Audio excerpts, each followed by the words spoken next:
Luain, or Athlone, is a Midlands town of scarcely 20,000 people, but it has become an important hub not only for its history and nightlife, but also for students from all over the world. I first came here in August of 2021, a time of confusions, what with COVID-19 and the lockdown. Nevertheless, there was something about the town which I found very inspiring, that led eventually to the creation of Luain Press, an online publishing platform inspired by place and aspiring poets such as Patrick Mitchell of Carlow and Leisha Alexander of Donegal. The place to be.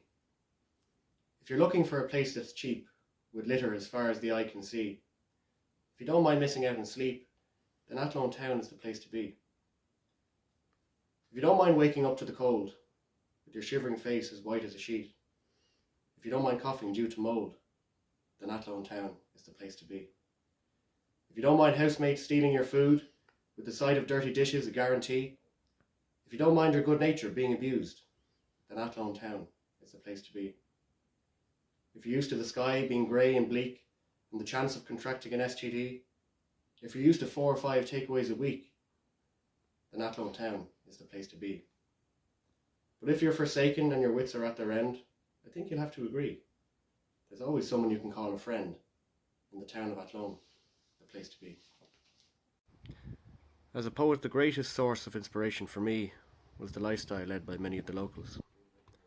For the boys of Willow Park, it's the end of an era, as a combination of financial difficulty, landlords' wishes, and the desire to move on to greener pastures has led to a dissolve in this fellowship of men. Oh, the chest and everything. No Coke, yeah. Oh, here, do you want one of these? Do you want to look at it? No, you have. No, I don't want it. I'll have iced tea. I forgot your Coke, man. Just take that. Sure. Yeah, take that. Chest is a bastard, man. Hands. Over the course of the day, I asked the lads to share their opinions and experiences. Could be symbolism in it. Athlone. People of our race. As you can see, we're living in a lovely spot now, but things change. We're being evicted, trying to move across the road, but Been kicked out of our own home. look, we've been here 5 years. We're being booted out. Not prospective, yes, maybe. That's it, exactly. So we'll make do. The house might not look like much, but it was important to the boys and it was important to me. So much so that it became the setting for the book that I'm currently writing. I'm reminded of a story I was told about a former tenant who was unable to produce any rent for 6 weeks. As a result of this, the landlord had come to the end of his patience. "Out to fuck," he said to your man, or something to that effect. Your man left, but had swiftly managed to regain access to the house through a back window not even a half hour after his eviction. Through sheer luck, cunning and stealth, he succeeded in hiding from the landlord for the guts of 2 months. I noted that the prone stance was a great asset to him during this time.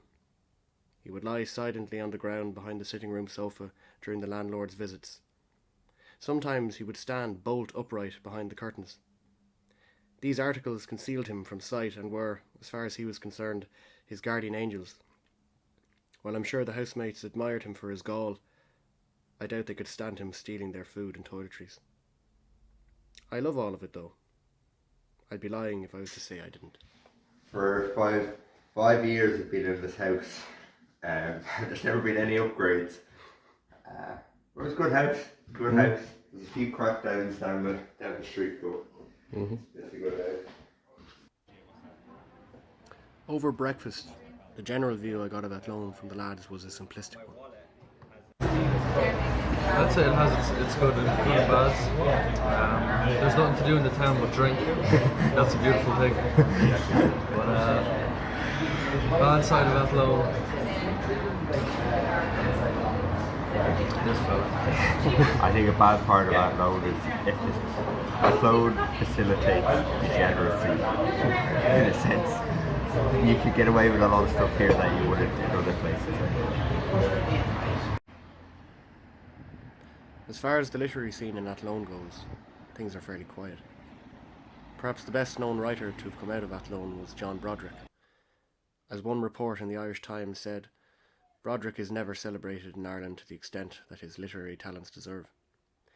He was born in Connacht Street in 1924 and had published 12 novels over the course of his life, most notably The Pilgrimage, which was censored by the Catholic Church following its publication in 1961. This, along with An Apology for Roses, which sold 30,000 copies in the first week, were later hailed as masterpieces. Like a lot of Irish writers at that time, he spent a brief spell in Paris, which undoubtedly inspired him. But while there was always the desire to get away, there is plenty of beauty to be found at home. This must have been the case for Broderick, as Athlone features as an important backdrop in many of his novels. There was some literary presence to be felt in the Olive Bar, even if one of the quotes had been wrongly attributed.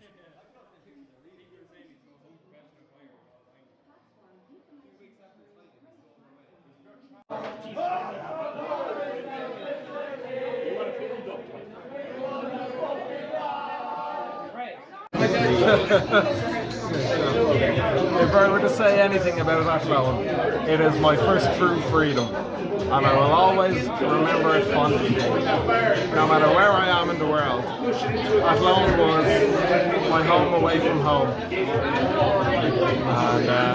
it'll always have a place here. In the town of Athlone, I'm never alone. I've my dreams to stay with me all day. And when the church bell starts ringing, oh, the town will be singing, for it's Rag Week, oh, didn't I say? And down by the Shannon, where Sean's bar is hopping, I set my eyes upon her. And my sense it went missing when our lips got to kissing, for it's Rag Week, oh, didn't I say?